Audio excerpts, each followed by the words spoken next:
Hello everyone. Let me start today with something most people don't fully understand. Is we often hear about youth participation. We often hear about how we can improve the youth participation, youth engagements.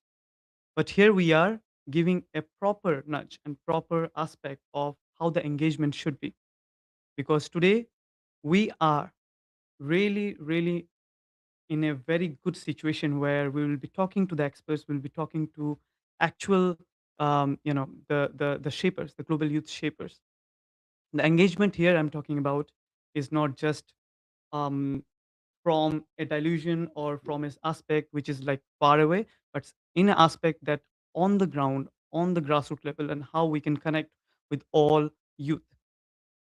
Um, the most important part is when we talk about youth participation, sometimes youth participations have been tokenized. Sometimes we don't know what are the um, aspect of those participations are. Right now, we are among those situations where we have to understand the youth voice is always has to be taken into serious consideration. The UNFCCC process for the youth where the decades of negotiations happens, but as a youth we becomes an observer, side event contributors, or maybe sometimes statement markers, or very rarely decision shapers, right? And this is where something important begins to shape: the PYCC, right? Presidency Youth Climate Champion. Around COP26 and COP27, we started seeing a growing recognition that youth are not just stakeholders, they are system changers. They are the actors. And this led to emergence of youth focused leadership roles. And when we talk about leadership roles, they are mostly informal, advisory, or symbolic, right? But then came a major shift.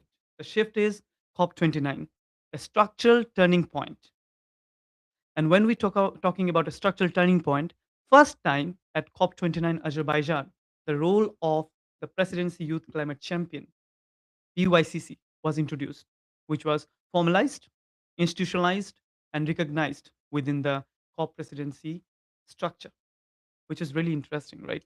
So this was just not another youth role or the youth involvement. It's a bridge between youth constituencies like Yongo or the highest level of co-presidency decision-making power as well. So that's fascinating when we have been trying to be in the system, right, since a long time. What makes the PYCC different? There's always a question, right? So let's break it down simply. The PYCC is not it's not just a youth speaker, it's not just a representative, it's not just a symbolic inclusion. The PYCC sits at the interaction and intersection of policy, negotiation space, youth advocacy, and presidency level influences, which means translating youth demands into more actionable policy languages, bridging the grassroots level realities that I spoke about, yes, and the high level decision making also very importantly recognized. Challenging the system within, that's what I call it, right? And when we do a reality check, the importance of youth audience is not just about letting them be knowing that you are the tick box. But let's also be honest. Institutionalizing the role does not automatically grant influence, right? This is still a gap between representation, real decision making power, and that's exactly what we were unpacking today. And why we are unpacking today? We transition to a guest, right? We transition to the special guest that we have. We are not just talking about the role, we are speaking to the person who had to build it, to navigate it, and define it, what it is, actually, what it means to be in practice. So I would really love to invite our guest, and we are truly honored with Ms. Leyla Hasanova, the first ever formally recognized Presidency Youth Climate Champion at COP29, Azerbaijan, and right now the chairperson for NAMIO Youth Organization as well. And someone who works at the intersection of youth inclusion, climate governance, and the global diplomacy. Lela, welcome to the show. And more importantly, welcome to the space. Thank you so much, Saikat. Thanks for the kind invitation. My pleasure.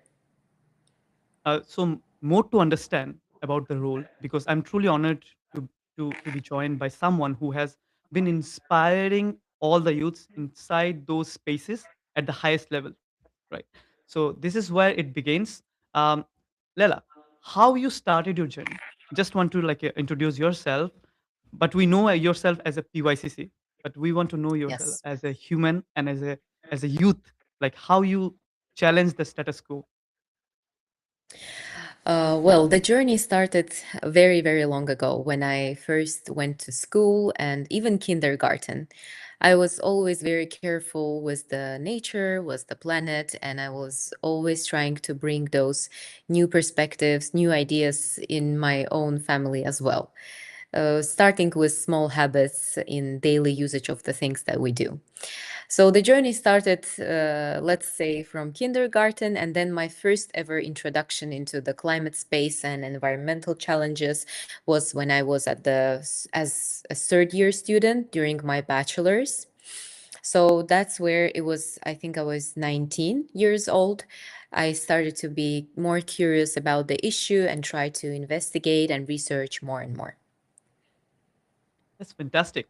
And as you said, the journey started, all begins from childhood and what your interest was, brought you into the climate and youth engagement spaces. So when we bridge the gap, um, I think this is important for everyone who is watching and who is listening to you, because people right now feels I'm not from the policy background, I don't belong to these spaces, but the journey might stay otherwise, right? So, most importantly, was there a moment where you realized you are not just participating, you are actually shaping the conversation?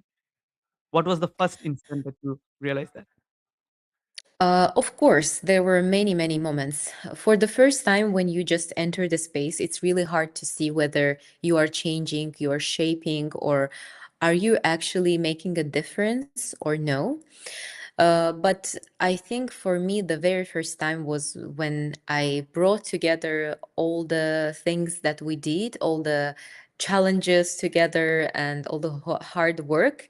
For the 6 weeks, we worked so hard to bring together the climate change summer camp, and I think that's when I really thought that this became the idea became into reality, and it actually really worked out.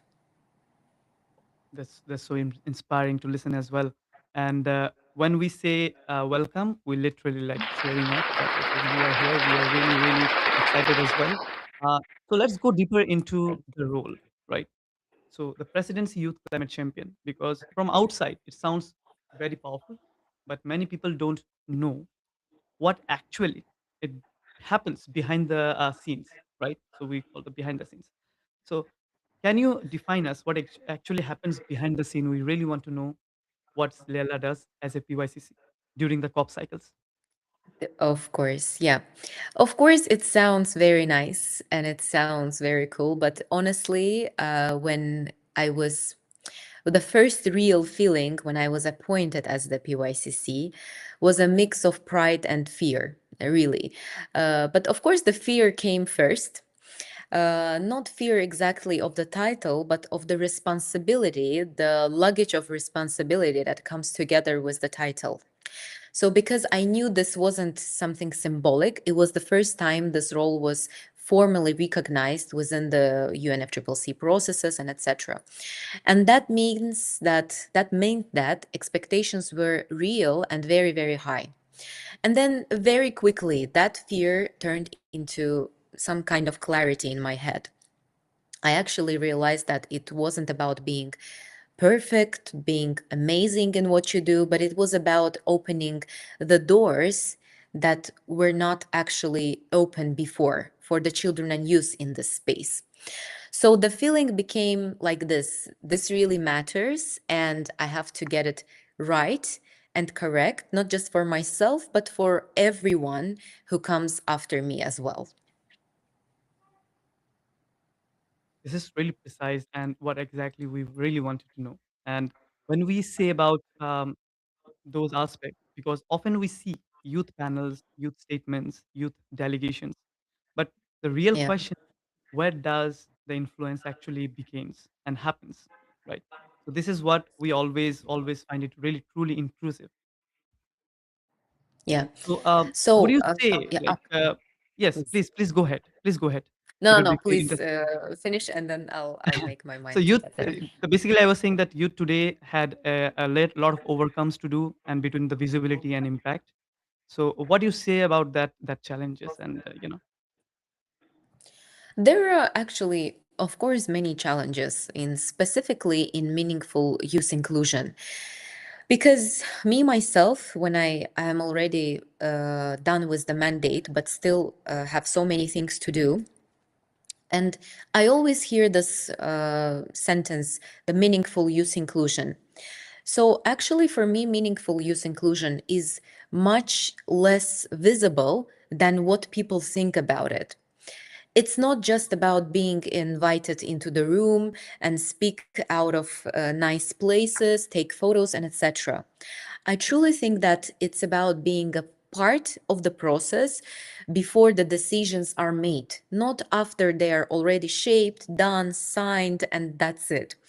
Of course, inside the presidency, for me, the meaningful use inclusion, it meant that create. I need to create actual entry points for my presidency and for my team, whether through consultations on different topics on nationally determined contributions, on climate finance for some youth-led initiatives, or just bringing youth perspectives into conversations on education, gender, and policy design. For me, it also means that something quite very simple, but often missing about the youth inclusion, the continuity. Not engaging young people only once for some gathering, but Mhm. actually building structures where their input is expected, where they're welcomed and follow up on that and reflected in outcomes as well. I think that's the difference between inclusion as a message and inclusion as a practice. No, that's true. That's true. As you said, like touching that base, let's address the uncomfortable side. So because this is a safe space, to be honest, are we over engaging youth, but also underpowering them? That's a really interesting question that came into my mind as seeing all the scenarios right now.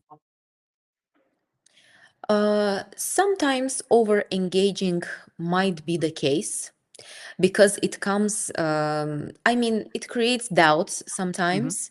Mm-hmm. Because I think like well, doubt is part of any space Correct. that's evolving, Yes. obviously, Yes. Yes. and this space, this the youth space, is evolving. So for me, it was actually never about confronting it directly. It was about the consistency. So this might be the case, Saikat. I think sometimes over engaging is there, Mm-hmm. and we just, as I try to always mention that we maybe some do it for the photos, maybe some do it for the conferences, but we use. I felt it myself. We need to be involved in the process when the process is going, not when the paper is ready and it's published everywhere and you're like sitting there and oh, it's missing, this part is missing and that is missing. That's too late already. So I think we should be right in the process itself, and even if it's so challenging for us sometimes to just pressure and push for that change, we still need to do that. My God, Lela, you just pointed exactly elephant in the room because most of the time we actually see the youth are being involved, but involved in the last stage, right? But where they have to involve is starting the process. It's a journey, right? It's not a destination that we are looking. How the journey has to be processed. And which brings me to a very important aspect where you led Namio as well, as a within Namio, which brings very interesting global South perspective as well, because energy transition, climate policies, youth engagements, and looking very differently across region, right? So how did you work as being in the global South as well, working with them, and also like working with the global North? What was your interesting story behind the scene? Well, Many stories behind the scene, many, of course, because when you enter the space, you think that um, it's gonna be easy, probably because it's a title, it's the support of the host country, but it's actually not the way it looks. There are so many barriers. For example, for me, specifically in climate policies, the main barrier obviously is timing, True. because young people are often brought into the process too late, as I mentioned Mhm, earlier, mhm, mhm, when the positions are already formed, when the language is already negotiated, when the space for influence is like very, very tight and limited. mhm, So even when there is visibility, even when there is a seat at the table, and I mhm. mostly felt it working with the when I worked with the youth from Global South, the ability to shape the outcomes is actually constrained. So I think genuine influence here requires very early engagement. Once again, we go back to that issue. And being part of the agenda setting is what the youth, not only from the global south, ask for. Mhm. It's not just a reaction, that's a structural shift that all the institutions are still learning to make, and all the young people and children from around the globe they request. Oh, I think this is critical as well because energy, access, development priorities, capacity building, all shapes how youth engage. And whenever we're talking about global south, I think we already know that we need those elements and parameter in the entire space. Right. So when we talk about those kind of parameters, let's bring energy into this scenario because energy is responsible for nearly 80% of global emissions, right? And also in Yes. developing countries, the energy access is very crucial right now as seeing the global conflict and youth are really at the center of energy planning and decisions. Right. So, what do you think from your experience as being a youth, meaningfully including all youths as well in the space? What is their meaningful inclusion problem with the workforce planning, technologies, or energy as well within the youth right now? Sure. Well, lack of capacity building, it's there, and even the reason behind my team organizing Hmm. the climate change summer camp was to actually bring a change and to contribute to not the one person's education only, but to like enlarge this effect. But as you know, I grew up in Baku, which is called often as the city of winds. Yes. And I think that says a lot already about the direction where we as a country were moving in. And managing this energy transition is one of humanity's central challenges. It's not only right now, it has been for many years. And yes, definitely, it will not be easy, and it's not easy right now. It will be full of tensions as it is right now. Hundreds of millions still lack access to energy. This is clearly known to each and to one of us. And the populations are still rising. People are unfortunately dying from cold and heat. And Hmm. we can't power like all the hospitals, all the schools that we need. Coming to point with food, food is also being wasted simply because there is no refrigeration. There are such regions where this happens daily. So we clearly need energy, but we also need it to be sustainable. We need a sustainable energy. The speed at which we can like actually unplug from the systems of the current systems, today's systems, it entirely depends on the speed at which we can build the systems of tomorrow. And for that, we need the new generation. We need equipped new generation of full of knowledge and potential to bring Hmm. that systems into work. And today I will speak about the example of my home country. Hmm. Azerbaijan is investing heavily in renewable energy, especially the wind, to meet our, first of all, our own needs and also contribute beyond our borders, beyond the borders of Azerbaijan. That's where I see the shift is happening potentially and hopefully. Oh, that's truly fantastic. And in fact, I'm a person who works in the wind industry. When I went there in Baku, it was it was Yeah. quite interesting to see how both the worlds connect together, the wind and also like you have offshore winds as well, which is important, Yes. onshore as well. The sun is really nice if you compare it with Yes. other European countries. And I'm in UK. The capacity factor is not that good, but you have both the worlds over there. So might be a case we can see a transition, because Baku have been a really interesting country with exporting oils. They started with the oil because they have, of course, they started the economy with this. But how they are transitioning from those oil economy to the renewable energy economy is really quite fascinating to see. That's also begins how Baku started their journey from just not the introducing the COP, but also to make those happen, to make those policy improvements and demands whatever they have put forward in Baku to Balam Road as well. So that's really interesting. Thanks a lot for reflecting us with those insights. Basically, now let's reflect back. So when we say you have been you have seen multiple COP processes. So let me reframe it differently. If COPs were startups, right? What would you keep or change or completely redesign? Okay, that's interesting question. That's really interesting. I think what's needed now for COP is probably, if I put it correct, a greater coherence. Hmm.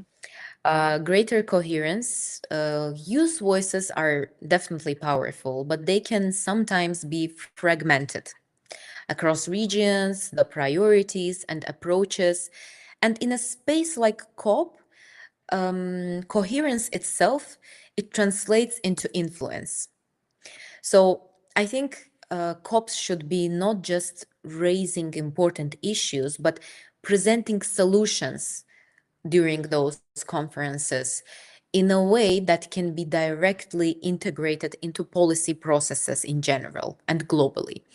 Because I think that's how you move from being just heard to being taken into account and to being taken serious. So I think coherence, greater coherence here is the key. It's what I would expect from a conference of the parties. No, that's true. In fact, it's been 5 COPs. I've been in every places where the COP is happening, also in the SBs.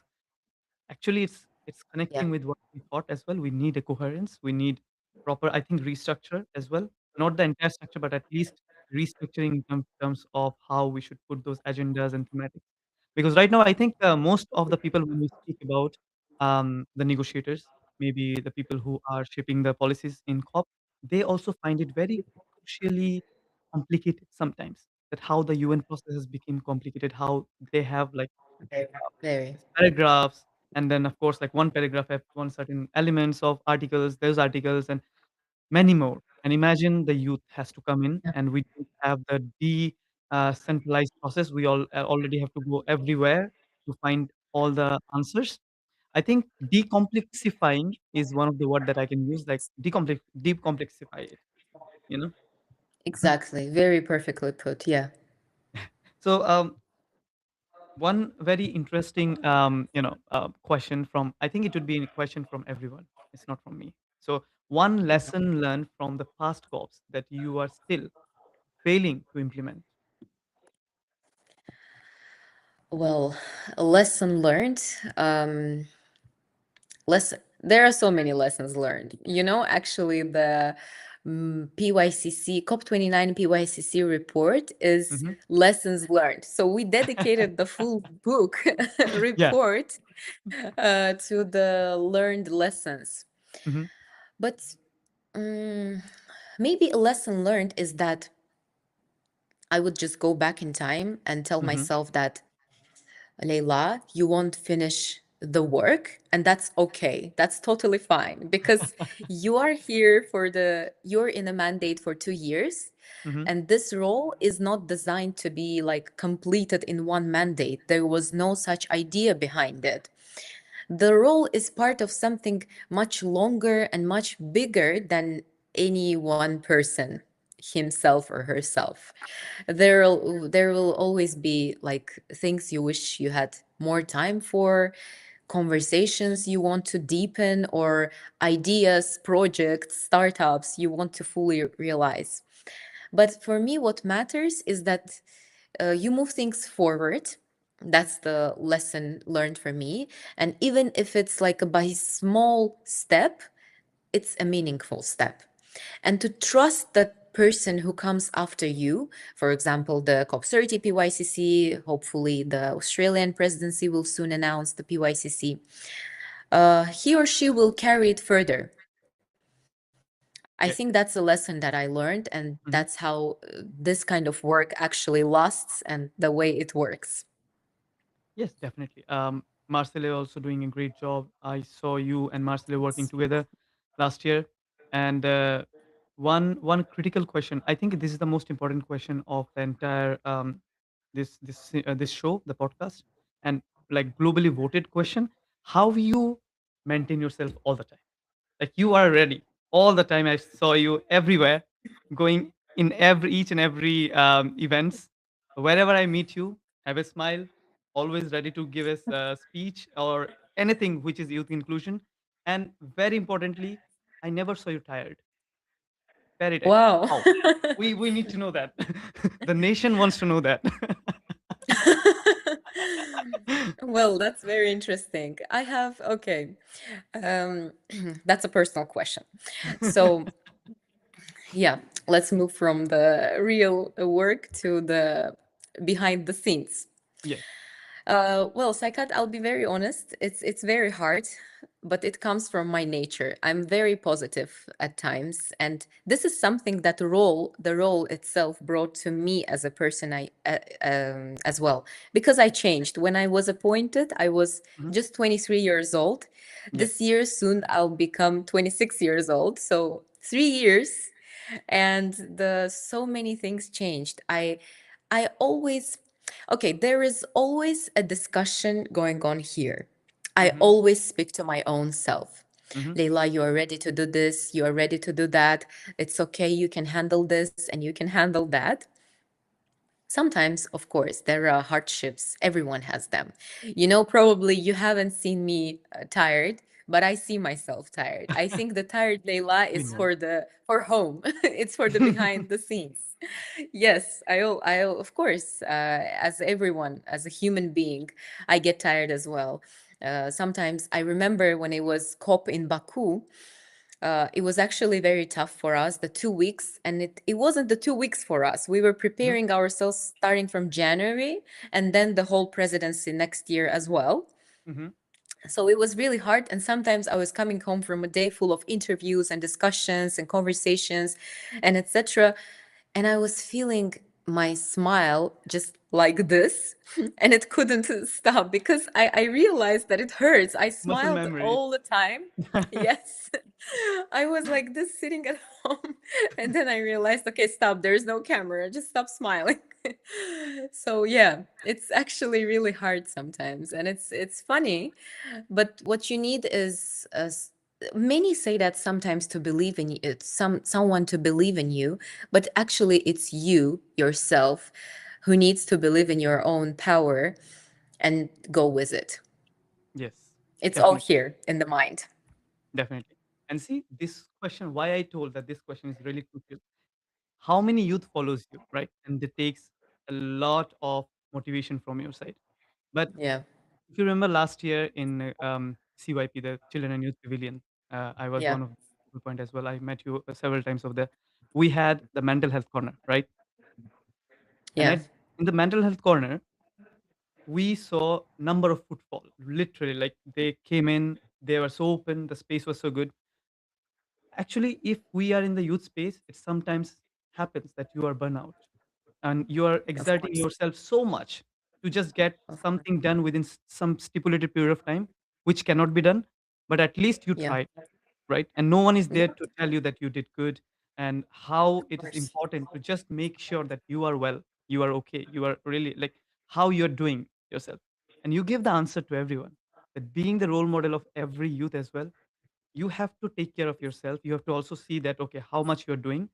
It's not that you can change everything with overnight, but it's a journey and enjoy the journey as well, right? Exactly, Thank you so much for that. exactly. Really appreciate the entire openness and how you shape the Thank you. world. So My I think pleasure. looking ahead for COP31, where it is approaching as well. So let's think forward, right? So what does the success look like to you and for you? The most importantly is, what is one bold change that you want to push for? Well, um, it's a more complicated one because when we speak about the future, we Hmm. always try to reply with hopes. I hope it's that way. I hope it's that way, and the other.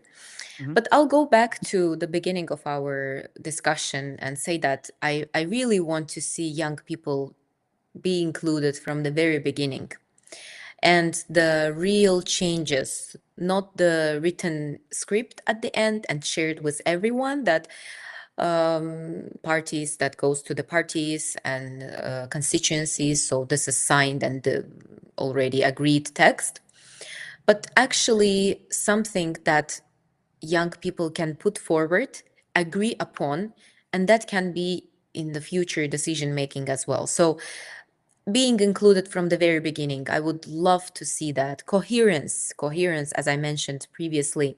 Hmm. We really need that in such a big space. Before COP came to Azerbaijan, I did never think about how does this space is so huge. Like this is actually crazy sometimes. Yeah.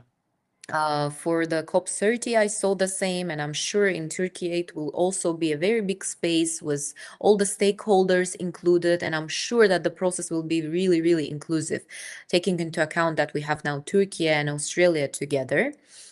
And I'm really hopeful about the meaningful children and youth inclusion from the very beginning. Abundance. That's the problem right now. As you said, a lot of the space is really huge, correct?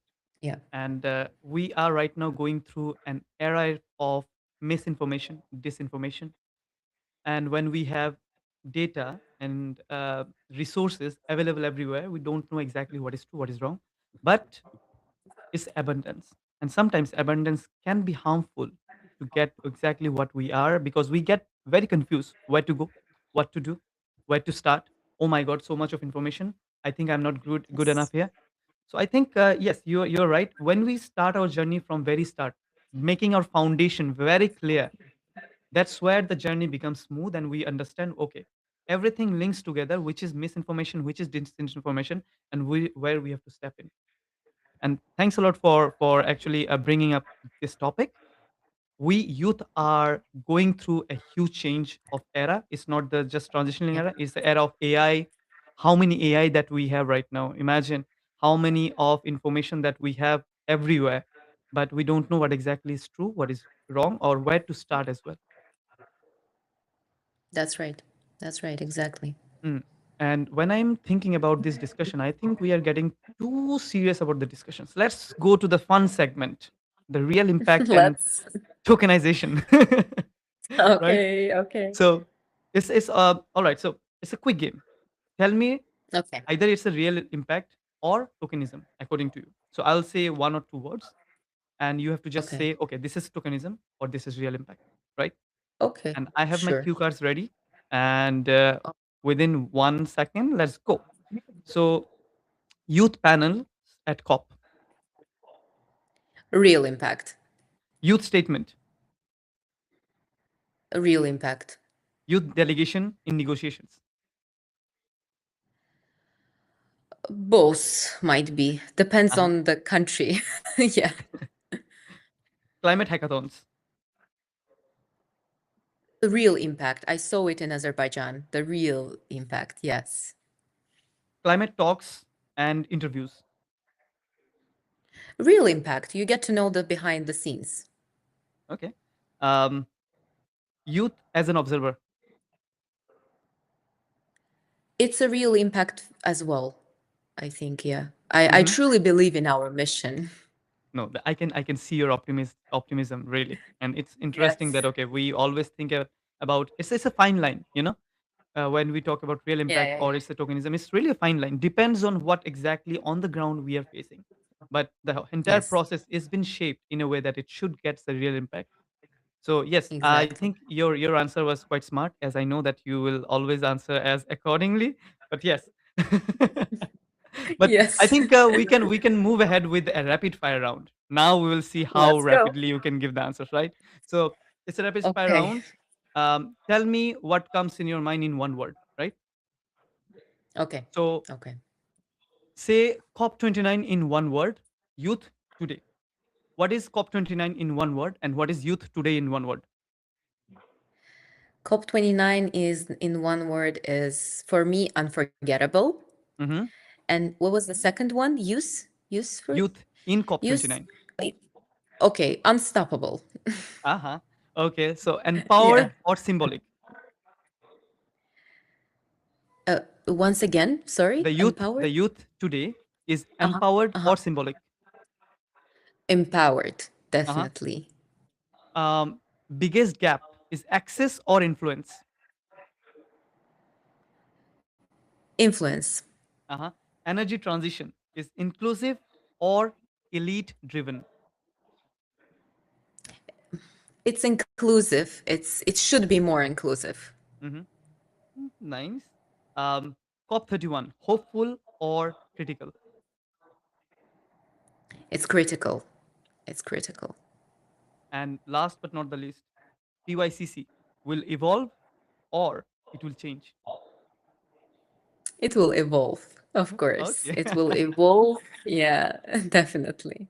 And there is a really interesting question that I always ask to our viewers, Okay. because we always it's not just the youth but also the children, right?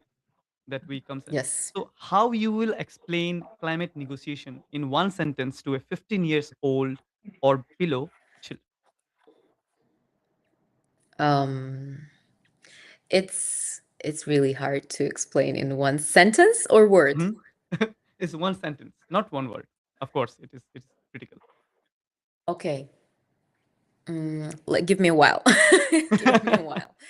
The climate negotiations in what? Oh my God. Do you know the cubic Rubik, that it's Yes, like yes. we change the Interesting. colors? Yeah, Okay. I would say cubic Rubik.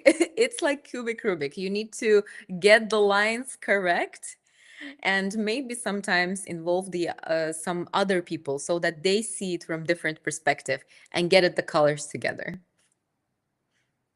I think we need a cheering for that. Appreciate that, because it was so precisely done. We never thought of it. Very smart. Yeah, Very it just smart. came to my mind like Right this. now, what is your get to go thing? Like what Lela does in Sunday morning? What's the Oh, what's the mantra of her life in the time when she is not involved in the climate space? And what is the book that you really like? So there is two questions, remember, okay. right? Two questions. Yeah. Okay. Not question, it's discussion. I Uh, would reframe that yeah, thing as yeah, a yeah, yeah. question. It's just a discussion. Yeah. Okay, it's just it's a nice discussion. It's very nice questions. I love them. So Sunday morning is Leila's favorite time. It's the most peaceful time of my life. But I would never say this about 2024. There was Ah. no Sunday morning nice because we were in the office, working all together, and etc. But still, I remember and I cherish those memories a lot.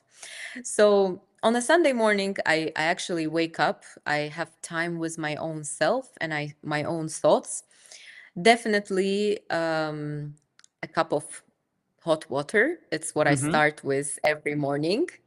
And then I move to my breakfast routine with a coffee and maybe, which I do myself. I really love homemade coffee and I try to not get the coffee outside. And even when I do, I go with my own cup so that I can feel myself at home. Hmm. Because actually, here is a footnote to that. The cups that we get in the coffee shops are very Uh-huh. toxic. The paper and the plastic up, it's very toxic and it's not nice to for our. It's not good for our health. So I try to bring my own cup. So I enjoy it. I enjoy my coffee. I read a book, And then I just spend time with my family, because that's why I really appreciate Sundays. I can go to my grandma's, I can visit my other family members and just spend time with them, discuss everything and talk about everything in the world. So, and many times I get the question from them like, what are you doing actually? What's the work? And becomes a new quiz for me. I'm like, can we not do this on Sunday? Can we just skip this? So it's really fun. So a Sunday is like this. Oh, And for the yeah. books, Uh-huh. for yeah, I'm such a home person, by the way. I love spending time at home. And I actually have two books. They're very different. And the one is, if you have seen the report, there are two books that are about the climate and one is not, the Never Hmm. Split the Difference. But I have two books which are my forever favorite, and I always go back to them, like reread a line or a paper, like a page or a chapter. The first is The Thorn Birds. The Thorn Birds is by Australian author, if I'm not mistaken, with the pronunciation Colin Hmm. McCallow. Hmm. The book is the about the sacrifice. It's a romance. Hmm. It's about the something that costs you everything, and whether that's beautiful or tragic, it depends on how you look at this book Wow. and how you actually read it and how you see that in real. And then there is a totally different book, the Let Them series, Let Them, about from Mel Robbins. It's like a Wow. green, nice book. Yeah, I Hmm. bought it once in the airport, and the book is about letting go. It's about stepping back sometimes and not trying to control everything and everyone around. I wish I read that before my journey with COP, but CYCC. I read Hmm. it afterwards. So I guess for me, one taught me the depths of holding on, and the other taught me the freedom of letting go. Yeah. Wow. So I love both of them. I will definitely read the second one. We need Please do. we need it. We need Yeah. it. And also, like I was seeing that you said one of my favorite books. So it's also the same one that we have, Never Split the Difference, right? You can see from here.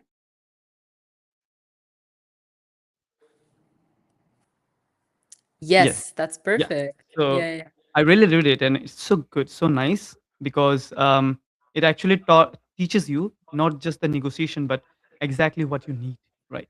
And Exactly. I'll take information about the second book as well. I'll try to give the link to in our captions when I'll share some snapshots and clips for Yeah. our youth. Because they always follow you. They always try to exactly know like what are the books that makes you what you are. So I'll Yeah. definitely read. These. And also like one of the book Yeah. that I really like is called Ikigai. And Oh, I heard that, but I never read that. Oh, Okay. please read it because it's a way of Okay. life. It's a like Japanese way of life, but it's not about specific Japan, but they connect it with your real life, how Mhm. you should move ahead with all detachments, like where you should detach yourself, where you should involve yourself, how you should think of yourself, and it will definitely change your life. I really Wow, that recommend that. sounds great. That really sounds great. But I'll do yes, that. Lela, I'll take care of it. oh my God, yes. It will be so nice because Lela, the Presidency Youth Climate Champion, will be taking a suggestion from my side. So yes, it would be honor Of course. for me as well. Thank you so much, Saikat. I'll definitely read that. I love books. So we are in the closing like part of the session. So right now, 2 minutes of yours. What you want to tell to the youth that you never told them, you never got the chance to tell them, sorry. And I Yeah. think just to make sure that this is a safe space and you really want them to be on the front, whatever suggestions or whatever comments or anything what you want to share with the youth, I'll make sure it should be publicized properly. Thank you so much, Saikat. First of all, for a kind invitation, and I'm very much open to join you and whatever you do in future. I will be more than happy to support you. Thank And to everyone who is listening, who actually made time and took like had an interest to listen to our discussion today. First of all, thanks for taking time. It's really important because time is gold. It's really precious. We need to spend it very properly, accordingly to our needs.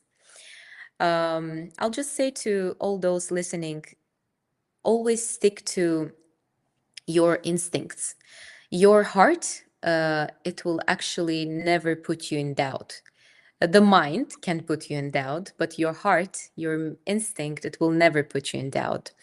If you're, it's about, this is not a quotation which I say because of the role that I have, it's just a personal touch. Always be curious. I myself very am curious because I've always asked myself why something matters more than the other, and why are things the way they are. I'm really, really thoughtful because I feel things deeply and I really try to bring intention into whatever I do. So that's Mhm, my suggestion to those listening as well. Try to bring intention, try to bring meaning to whatever you do in life, be it a simple something at home and be it something at work, an impact that you do. And always try to be stubborn because once you believe in something, you put your heart into it. And even if it takes time, even if it takes challenges, even if the path isn't mhm. obvious and clear, if you are stubborn and curious, you'll make it to the end point and you will succeed. Wow. I think those are the golden words just because when you say start with the why, we have to always ask why. And then we have to believe in ourselves. That's the first thing. Exactly. And the last but not the least, we have to be very consistent. So Yes. these three mantras are always on the top of anyone. If you are in the climate space, or if you're in non-climate space, or if you want to do something in your life as well, I think those three parameters always go side by side. So let me close Yes, with this. exactly. And we often say that youth are the future, but the truth is, youth are always the future, previously, now, and in the future as well. So we always been tokenized, or we say that okay, youth are the leaders for today, but sorry, youth are the leaders for tomorrow. But I say the Yeah. youth are the leaders for today because we are shaping the world today, right now, and we are already a part of the present. So the real question is: are we giving them space to lead? Are we giving those youth participants to be on the forefront? So we will do more of this kind of events, live shows. We will bring more role models of youth as well. We will bring more PYCCs in the future. But we are really glad that okay, the why the PYCC actually came into the reality and came into the picture. Miss Lela, the first PYCC, we started with her, and we are really honored with her presence here. Thank you so much, Lela, to be in our Thank show. you so much. Thank you so much, Saikat. The pleasure and honor is mine. Thanks a lot for your time and the effort. No, it's always a pleasure to give some time or whatever we have the energy into the youth space so that people, youth, children who are coming, they should get some kind of benefits and their path should be clear. So Yes. the reality is really nice, but also we have to be very practical, engaging, speak full in righteous manner, and we'll also have to join whenever we can. And right now, as you said, start from the first initiative, first Yeah. initiations, or right now we need to know is we don't have to be in a space where everything has been done. We have to be the people who actually start those talks, those demands, those papers, and then we can change the entire narratives. Thanks a lot, Exactly. Lala. Exactly. Thank you so much and good luck with your work. Thanks a lot, Lala. And also to our viewers, thank you so much for being here with us. We will see you again with another guest of ours with new topics.